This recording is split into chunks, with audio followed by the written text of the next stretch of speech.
नमोऽस्तु रामाय सलक्ष्मणाय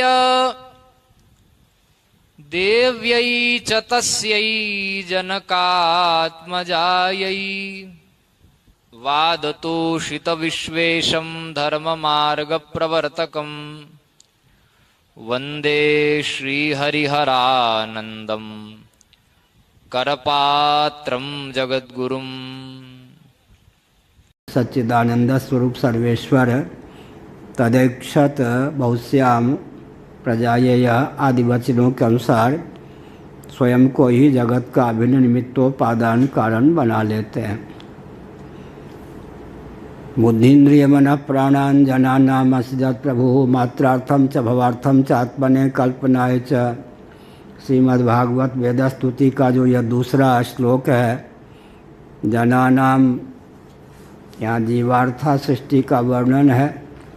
सृष्टा तो भगवान ही हैं, लेकिन जीव के निमित्त सृष्टि की संरचना करते हैं। त्रिपाद विभूति महानारायणोपनिषद में जीवार्था और स्वात्मार्था दो प्रकार की सृष्टि का वर्णन है। एक प्रकार से श्रीमद् भगवद गीता के 4 अध्याय में भी तदात्मानम सृजाम्यहम संभवाम्यात्म माया कहकर भगवान ने आत्मार्था सर्ग का वर्णन किया अवतार को लेकर।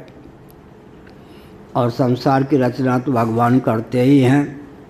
मम यो निर्महद ब्रह्म तस्मिन् गर्भं दधाम्यहम मयाध्यक्षेण प्रकृति श्वेते सचराचरम। तो जगत में अगर केवल चेतन ही चेतन होते तो भी सृष्टि की संरचना का प्रयोजन सफल नहीं होता, और अचित ही होता तो किसके लिए सृष्टि बनी। आखिर भोग्य का अस्तित्व और उसकी उपयोगिता तो भोक्ता के लिए है ना। कोई भोक्ता ही ना हो तो अभोक्ता ही हो, भोग्य ना हो तो भोक्तृ और भोग्य दोनों का संवेद स्वरूप ही संसार है। यावत संजायते किंचित सत्वम, सबके सब क्षेत्रज्ञ संयोगा तद विधि भर्तर सब।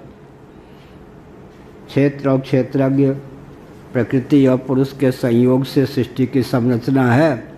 इसीलिए कहा ब्रह्म स्वभाव का अनुवर्तन तो जगत में परिलक्षित है। कल बताया था कि स्वभाव का अर्थ क्या हुआ। विवक्षावसात व्यावर्ति के भेद से हम ब्रह्म को 3 रूप में ख्यापित करते हैं, सत्यम, ज्ञानम, अनंतम। अगर आनंदम को भी जोड़ लें, विज्ञानमानंदम ब्रह्म, आनंदो ब्रह्म, तो 4 शब्दों के द्वारा हम मुख्य रूप से ब्रह्म को उद्भाषित करते हैं। सत्यम ब्रह्म, ज्ञानम ब्रह्म, आनंदम ब्रह्म या आनंदो ब्रह्म और अनंतम ब्रह्म। अनंत सच्चिदानंद का नाम ब्रह्म है। तो व्यावर्ति के भेद से तत्व एक होने पर भी ब्रह्म को ख्यापित करने के लिए कई शब्दों का प्रयोग किया गया। प्रत्यक्षादि प्रमाणों के द्वारा जो हमको जगत परिलक्षित होता है अनित्य है कार्य होने के कारण। अनित्य से अनित्य को ही हम कहते हैं असत भी। असतो माँ सद्गमय ना सतो विद्यते भावो ना भावो विद्यते सतः आदि स्थलों में अनित्य का ही प्रकारांतर उद्भाषण असत शब्द के द्वारा किया गया है। जगत जड़ भी है, घट आदि जो हैं, पृथ्वी आदि जड़ हैं, अचित हैं। इसीलिए कहा गया अचित और संयोग वियोगास्पद होने के कारण ये दुखप्रद भी हैं। ऐसी स्थिति में देहेंद्रीय प्राणांतःकरण सहित बाह्य प्रपंच को जब हम असच्चिदानंद कहते हैं तो तीनों के व्यावर्तन की दृष्टि से ब्रह्म को सत भी, चित भी, आनंद भी कहते हैं। जगत में अनंतता सिद्ध नहीं है, क्योंकि कार्य कोटि प्रविष्ट जो भी पदार्थ है उसकी तो अनित्यता सिद्ध है, नित्यता नहीं। और कार्य की तो अचित रूपता ही सिद्ध है। फिर अनंतता की बात रह गई, वस्तुकृत परिच्छेद शून्य, हम किसको मानेंगे? सांख्यों के यहाँ अगर प्रकृति है तो वस्तुकृत परिच्छेद शून्य कैसे मानेंगे? महत्तत्व से लेकर पार्थिव प्रपंच तक प्रकृति परिणत होगी, तो प्रकृति के ज्ञान से आखिर पार्थिव प्रपंच तक का तो ज्ञान हो सकता है, पुरुष का विज्ञान रह जाएगा। पुरुष का विज्ञान हुआ तो प्रकृति से लेकर पार्थिव प्रपंच तक या पृथ्वी पर्यंत जो अचित पदार्थ हैं उनका ज्ञान नहीं हो सकेगा। सांख्यों के मत में वस्तुकृत परिच्छेद शून्य के सन्निकट तो प्रकृति है, लेकिन कोई ऐसा तत्व नहीं जिसके ज्ञान से सर्वविज्ञान की सिद्धि हो सके। तो सबसे बड़ी विचित्र बात यह है कि अगर वस्तुकृत परिच्छेद शून्य कोई पदार्थ ही नहीं है, तत्व ही नहीं आपके यहाँ, तो स्वरूप से सर्वथा अनंत, नाश रहित, अंत रहित कोई वस्तु आप नहीं मानते हैं, तो दर्शन में त्रुटि है। नैयायिक वैशेषिकों के यहाँ तो वस्तुकृत परिच्छेद शून्य कोई पदार्थ हो, ये संभव ही नहीं है। इस दृष्टि से बताया गया। अब अनुगति होनी चाहिए, तो व्यावर्ती के भेद से अंश न होने पर भी अंश की कल्पना कर लेते हैं, विशेष विशेषण भाव न होने पर भी विशेषण की कल्पना कर लेते हैं। सत्यम ब्रह्म, ज्ञानम ब्रह्म, आनंदम ब्रह्म, यानंदो ब्रह्म, अनंतम ब्रह्म। अब जगत में संपूर्ण ब्रह्म की अननुगति है, अनभिव्यक्ति है, या ब्रह्म के किसी स्वभाव की अनुगति है, किसी की नहीं है, क्या मानना चाहिए? यह कहा। सर्वथा अगर अनुगति है तो कार्य कारण भाव की सिद्धि नहीं होगी। उत यस्य कस्यचित, अगर सत्य चित आनंद इन स्वभावों में किसी की अनुगति नहीं है, तो किसी की अनुगति भी माननी होगी। जितने अंशों में अनुगति होगी उतने अंशों में तो कहेंगे न कि ब्रह्म की अनुगति है। अवशिष्ट बच गया ये नहीं कह सकते, क्योंकि विवक्षावशात ही सत कहा, चित कहा, आनंद कहा। केवल सत कहने पर अचित बुद्धि न बन जाए ब्रह्म में, इसीलिए ज्ञानम कह दिया। सच्चित कहने पर भी कहीं वो परोक्ष तत्व ही न सिद्ध हो जाए, इसलिए आनंदम कहा। क्योंकि जो सच्चित होता है पंचदशी के प्रथम प्रकरण के अनुसार नित्य और स्वप्रकाश और एक होगा। सच्चित माने तीन दिव्यता होनी चाहिए, नित्य हो, स्वप्रकाश हो और एक हो। नित्य होता हुआ, स्वप्रकाश होता हुआ जो एक होगा स्वरूप से, वो कौन होगा? आत्म तत्व। आत्मा होने के लिए तीन योग्यता चाहिए। सबसे पहले क्या? नित्य हो।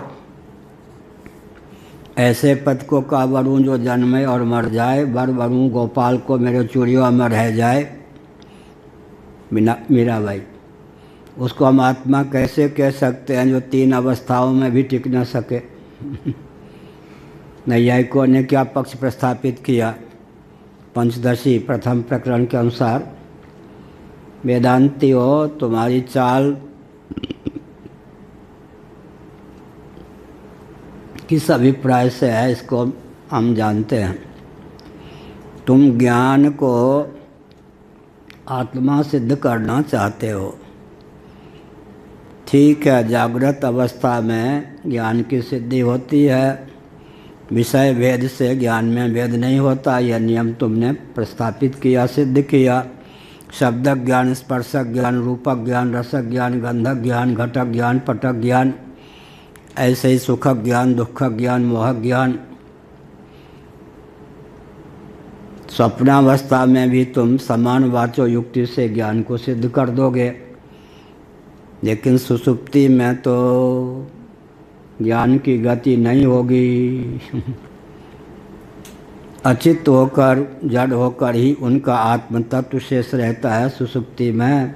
आत्म मन संयोग से चेतना ज्ञान की निष्पत्ति है स्वतः, न तो मन न तो आत्मा ही ज्ञान स्वरूप। प्रारब्ध निमित्तक आत्म मन संयोग के न रहने पर सुषुप्ति में वैशेषिकों नैयायिकों का जो आत्म तत्व है अचित होकर शेष रहता है। जब तुम ज्ञान को आत्मा सिद्ध करना चाहोगे तो सुषुप्ति में ज्ञान की सिद्धि नहीं कर पाओगे। तो न रहे बांस न बने बांसुरी, न बने बांसुरी न बजे बांसुरी।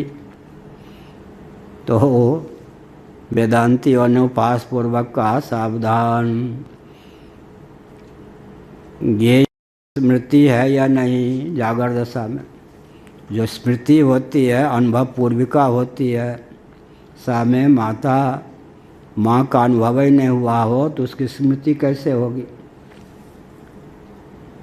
सुषुप्ति में अनुभव क्या है, अनुभव का विषय क्या है। तो जागर दशा में जिसकी जिसकी स्मृति होती है समझ लेना चाहिए। सुषुप्ति को लेकर जागृत अवस्था में जिसकी जिसकी स्मृति होती है उसकी उसकी अनुभूति भी माननी होगी। सुख महम स्वापसम न किंचिद अवेदिसम मामप्यहम नाज्ञासिसम, ये सब वचन पूज्य गुरुदेव के हैं, पंचदशी आदि ग्रंथों में भी सन्निहित। सुख महम स्वापसम में सुखपूर्वक सोया, सुखानुभूति की स्मृति होती है तो सुख का अनुभव हुआ, अनुभव माने ज्ञान। सुख महम स्वापसम न किंचित अवेदिसम, कार्य प्रपंच का ज्ञान नहीं हुआ। मामप्यहम नाज्ञासिसम, अंतःकरणगत जो अहंकार है उसको लेकर अहमर्थ की अनुभूति भी सुषुप्ति में नहीं हुई। श्रीमद् भागवत के एकादश स्कंद के अनुसार अहमेच प्रसुप्ते, छांदोग्य श्रुति के 8वें अध्याय के अनुसार, भागवत के 3रे अध्याय के अनुसार अहम भी सो जाए, विज्ञानात्मा सुप्त दशा को प्राप्त हो जाए, बुद्धि भी सो जाए या अंतःकरण भी सो जाए या विलीन हो जाए, तमोगुण से अभिभूत हो जाए, तब जाकर सुषुप्ति की प्राप्ति होती है। निद्रावृत्ति योगी मानते हैं, प्रमाण विपर्याय विकल्प निद्रा स्मृति, अभाव प्रत्यय का आलम्बन लेने वाली तमोगुण प्रधाना जो वृत्ति है चित्त की, उसका नाम अविद्या है। हम जल्दी जल्दी बोलते हैं, अब इतना भाव है कि ये वाचस्पति मिश्र जी ने इसकी बहुत बढ़िया योग दर्शन की टीका में व्याख्या की है, वहीं से मैं बोल रहा हूँ।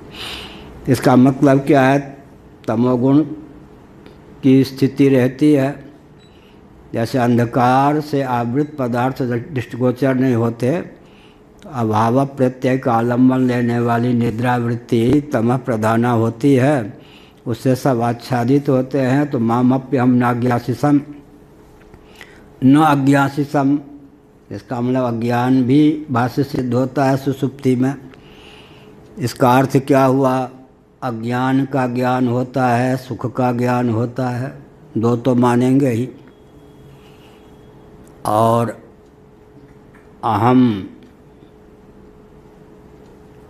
भी उस समय अहम के रूप में उच्छलित नहीं होता, तो चलो अज्ञान में ही उसका सन्निवेश कर दें। तो अनुभव भी सुषुप्ति में कौन हुआ, पहला कौन हुआ अज्ञान, दूसरा कौन हुआ सुख। अनुभव क्या हुआ, सुख का और अज्ञान का, अज्ञान का और सुख का। तो सुषुप्ति में ज्ञान की सिद्धि हो गई या नहीं। तीनों अवस्था में ज्ञान की सिद्धि हो गई। फिर नियम क्या हुआ, जैसे विषय भेद से ज्ञान में भेद नहीं होता, वैसे ही अवस्था भेद से भी ज्ञान में भेद नहीं होता।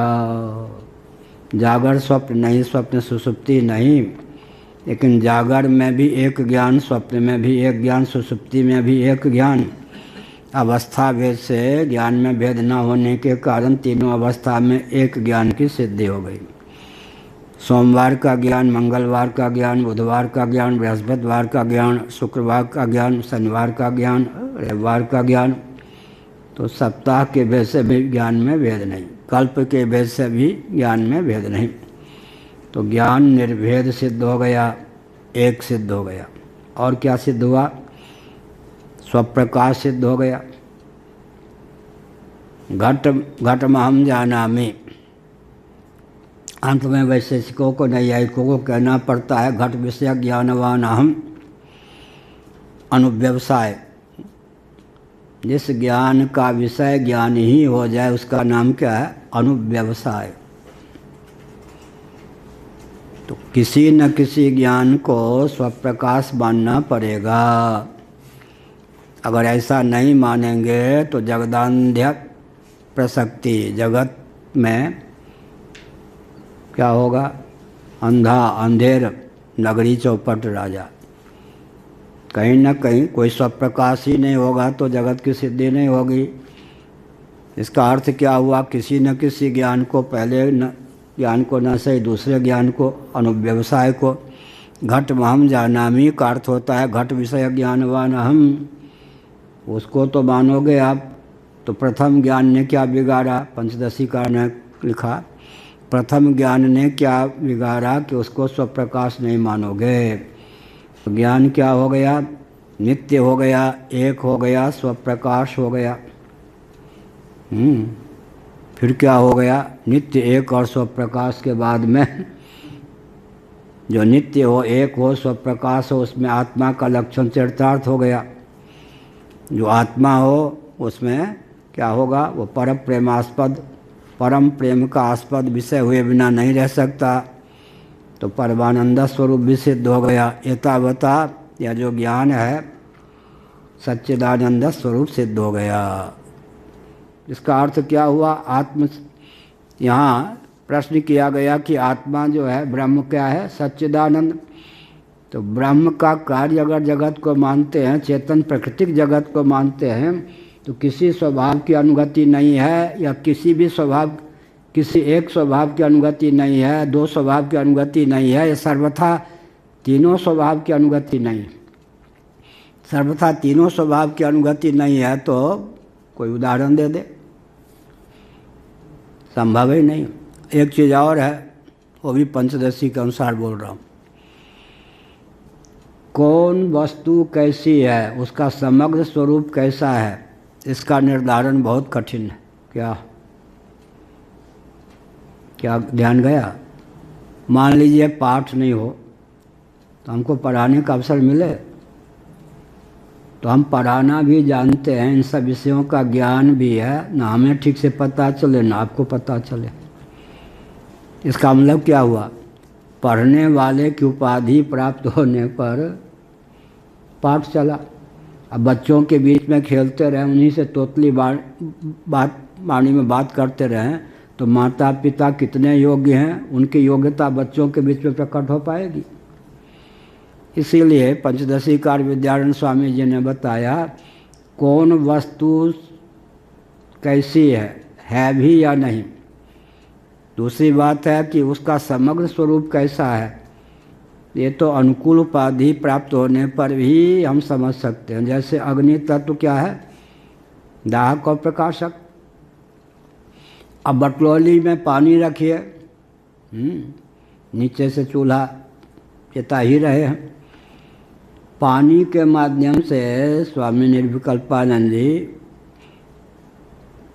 दाह की अभिव्यक्ति होगी या प्रकाश की होगी या दोनों की होगी? दाह की। उंगली डालेंगे तो। अब अगर कोई इस आधार पर निर्णय ले कि अग्नि दाहक है, तो अग्नि का सर्वतोभावन जो स्वभाव है पूरा, उसका अभिव्यंजन हुआ क्या? नहीं हुआ। अब अग्नि तो आग तो लपट दे रही है, वह चंद्रकांत मणि रख दें, मंत्र मणि मौसद के द्वार से मणि में चंद्रकांत मणि रख दें, और कोई अग्नि बंधे वायु को बांधो, अग्नि को बांधो, मंत्र किसी को सिद्ध है तो क्या होगा?